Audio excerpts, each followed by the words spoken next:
trauma comes in many different forms.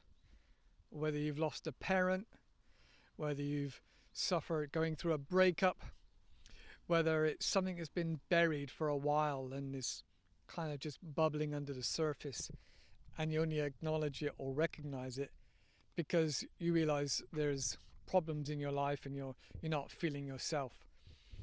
So trauma, I think, really is the basis for almost everybody's unhappiness within life, their unstableness or their deep sadness.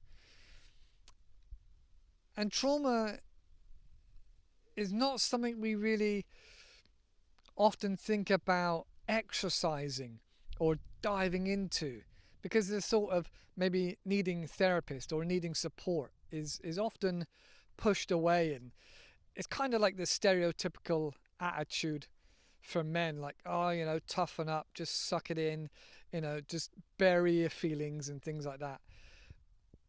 That really has been the way I've dealt with things, for the most of my life until the last sort of 10 years.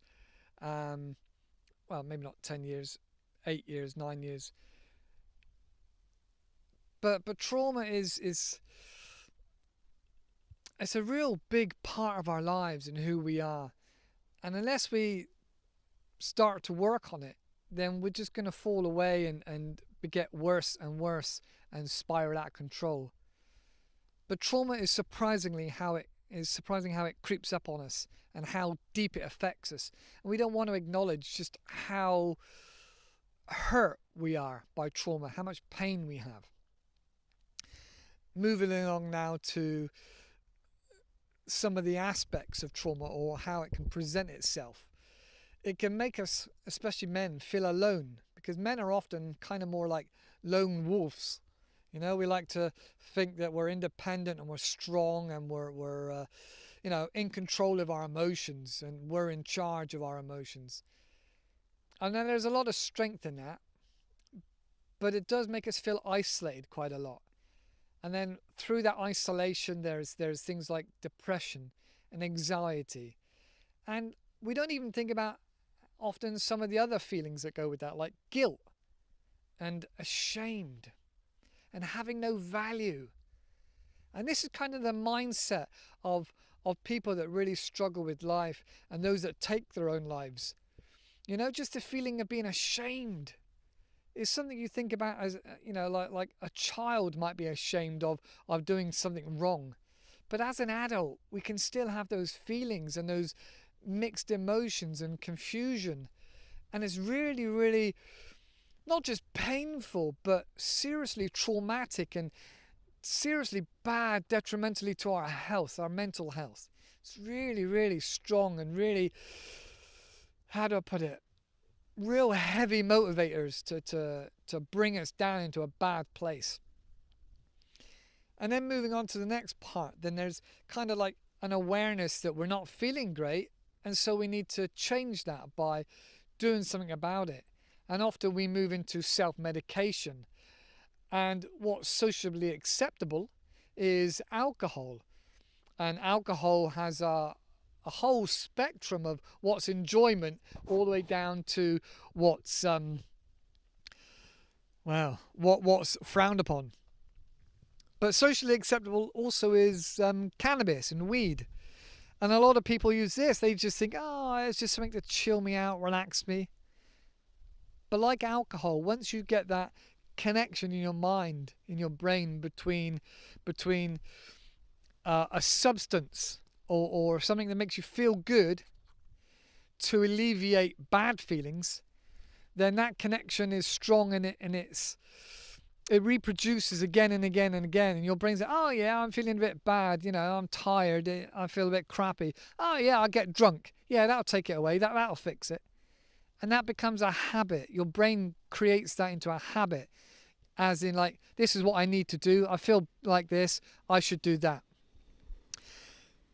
But it's not just people with addictions or that kind of personality, and I'm that kind of person. I tend to have that 100 mile an hour addictive personality to something, whether it's sugar or alcohol or drugs, when I was a young man, I realized I couldn't just have a little bit.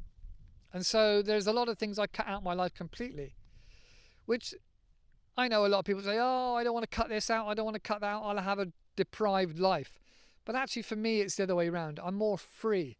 I know that thing is really, really bad and not good for my life. So I cut it out completely and I feel free.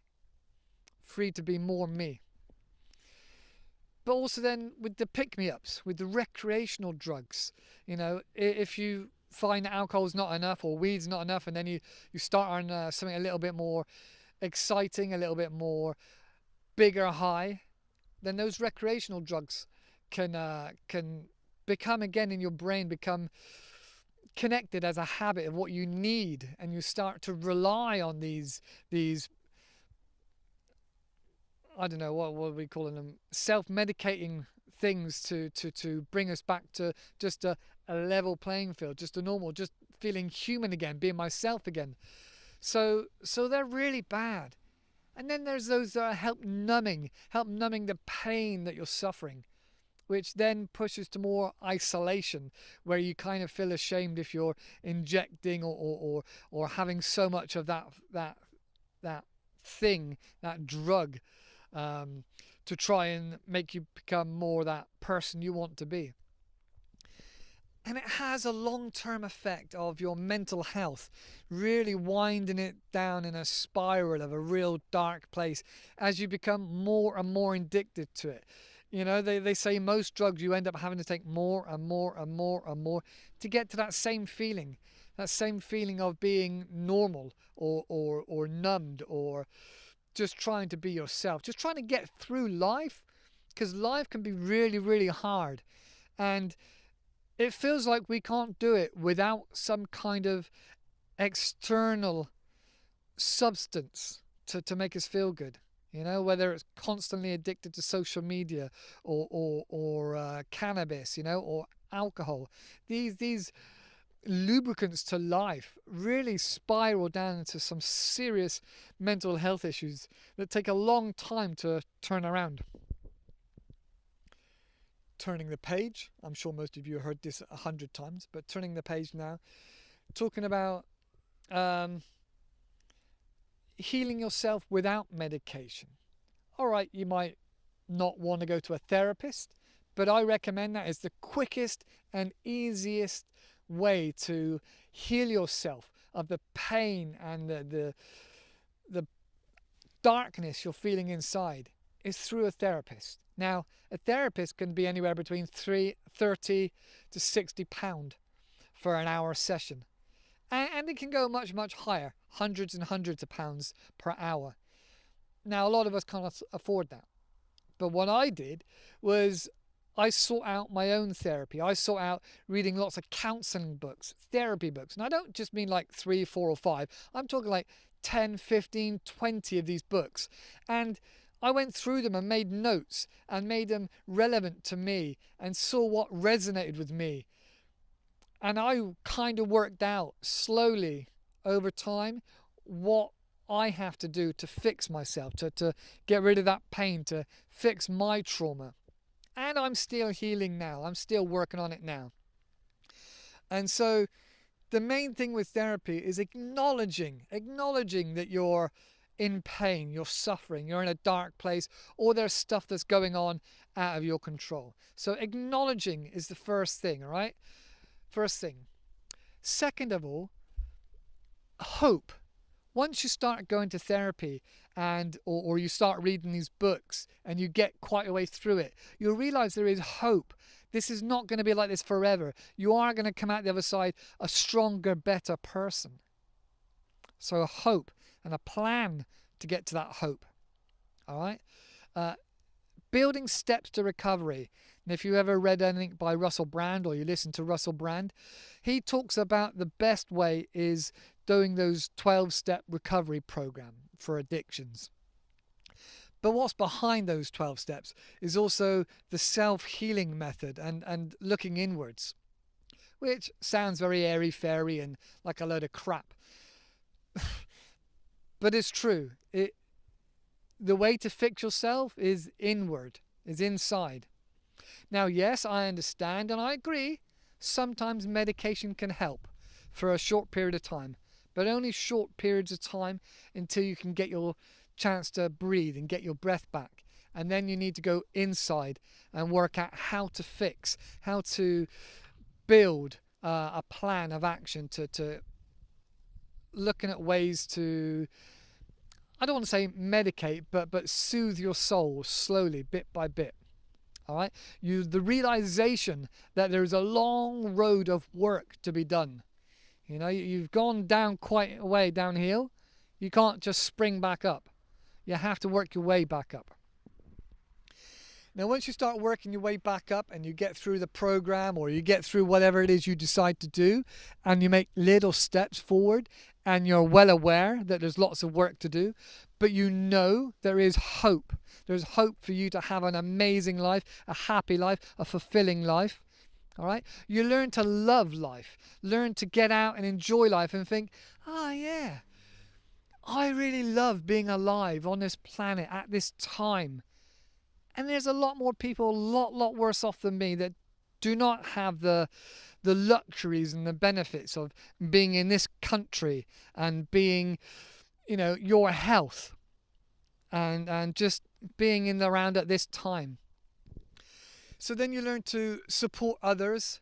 You learn to feel humility and compassion. You also understand there's going to be setbacks. All right, you might go back to smoking cigarettes again.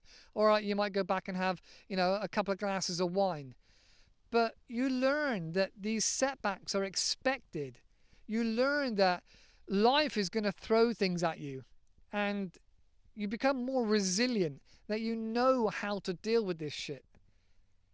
I'm not saying you got to build a wall around your heart or you need to take yourself off and be a monk in a monastery for the next 50 years. But learning how to deal with these issues and these problems and still have hope and lust for life. All right? Have that. It doesn't matter if you're 70 years old. You can still have passion in your belly. You can still have fire in your belly and want to be able to enjoy and do things in life. All right? So it's not over until it's over. Until your last breath, there is still life to be had and enjoyed and expressed. All right? Breathing, enjoying, living, and having faith in your abilities and your skills. That you can overcome these obstacles and that you can grow and enjoy life and take on a bit more and help others, like I just mentioned. So then you find it's about balance. All right, I'm working really hard, but I need to also balance that with time in nature, time with friends, long weekends, recovery time. That is balance. All right? And then get filled up on life, filled up on great moments. Now, I'm not saying that you should go out clubbing every weekend to balance out how hard you work, but filling up on great memories of climbing a mountain or going to a festival or just going to a place where there's people that resonate with you and enjoy life with you and feel that life's alive and getting those experiences to keep that evidence and that faith alive. All right, you've got lots of great times to have ahead. But you also need to remember that we all will die at some point. So don't take life too seriously because we are going to die at some point. And when you're dying, if you're lucky enough to be aware of it, know that you've lived a great life. You've done lots of shit. You're an interesting person. There's so much you've done. You could write a book about all the amazing things you've done. And as you go out, the best thing you can do is show grace, humility, and love to those around you. Be that inspiration. It is scary dying. And, I've not died, but it's scary. And I hope, and I only hope that I could be graceful enough to show the love and appreciation in those people around me. Because I have lived a great life. I've done tons of amazing things. And I'm so, I want to say proud, but I'm so happy I've achieved a lot. But there's time for me to do so much more. I've still got that fire. I still want to do so much more with my life. And so you can be part of that. Alright, that's it for this video. I don't want to ramble on. But I love you guys. And keep that fire going. See you in the next video. Bye bye for now.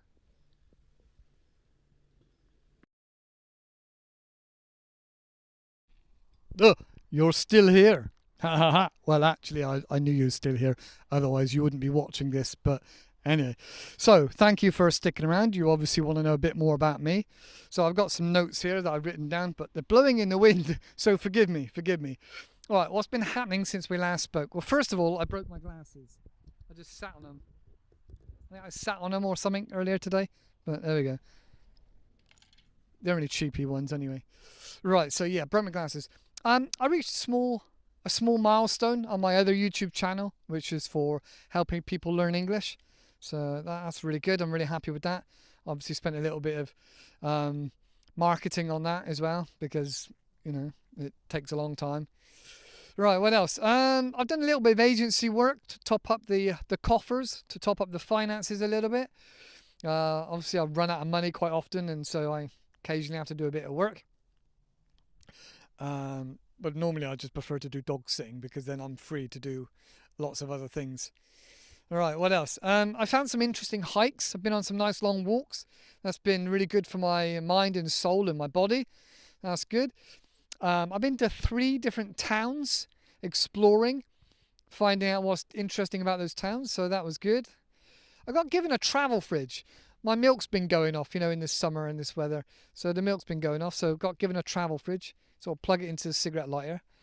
And now I've been able to buy a little bit more things to put in the fridge, you know, like hummus and, you know, soft plant-based cheeses, things like that. What else? I just finished listening to 2 really good books, audio books I generally listen to. One was called The Body Keeps the Score by Bessel van der Kolk. I have to look at my notes then, because I can't remember that name. And the other one was Heavy Light by ·𝐼𝐴 Clare. He's a well-known writer. Both very interesting books. A little bit heavy to start, especially for my cup of tea. But there was quite a lot of overlapping and interesting similar situations and thoughts that were provoked at the end anyway. What else? Oh, I bought a Bluetooth speaker, a Marshall Bluetooth speaker.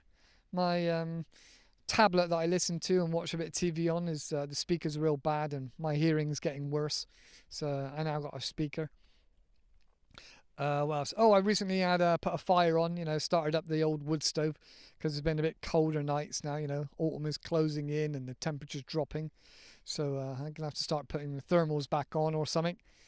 What else? Well, coming up next, I suppose, over the next few months, got a new website. Again, for the other channel, really. Got to refresh that and change it and connect to a different platform. I'm hoping to get a haircut. You know, it's getting really quite long. I don't like it when it's like really dangling down here, and when I have to get out in the weather, it gets in my face. But it's one of the only things that I think that I've got that are attracting women of my age, kind of like men with hair and not a big bald spot. So, well, some of them anyway. So I got to keep that going. What else? Haircut, holiday. I'm hoping to have a holiday in the next couple of months. I need a bit of a get out and stretch my legs out of the country, maybe. If you can suggest somewhere good for a holiday, let me know in the comments. Right, tell me what you've been up to recently. Is there something exciting, something interesting? Have you passed a milestone of your own? Have you gone up a mountain? Let me know. All right, see you in the next video. That's really it now. Take care. Go on, go off, turn off, go away. Go on, go.